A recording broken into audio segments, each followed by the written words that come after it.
ভাঙা, কবিগুরু রবীন্দ্রনাথ ঠাকুর।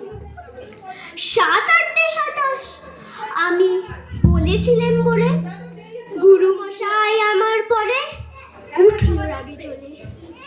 মা গো, তুমি 5 পয়সায় এবার রথের দিনে সেই যে রঙিন পুতুল খানি আপনি দিলে কিনে, খাতার নিচে ছিল দেখালে এক ছেলে।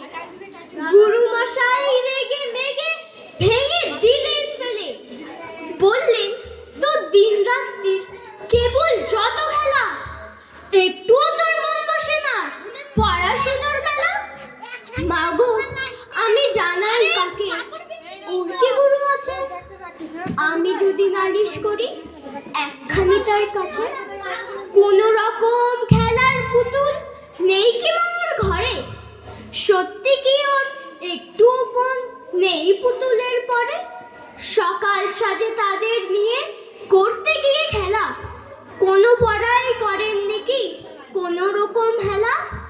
ওর যদি সেই পুতুল নিয়ে ভাঙেন কেহ রাগে, বল দেখি মা ওর মনে তা কেমন তর লাগে। নমস্কার।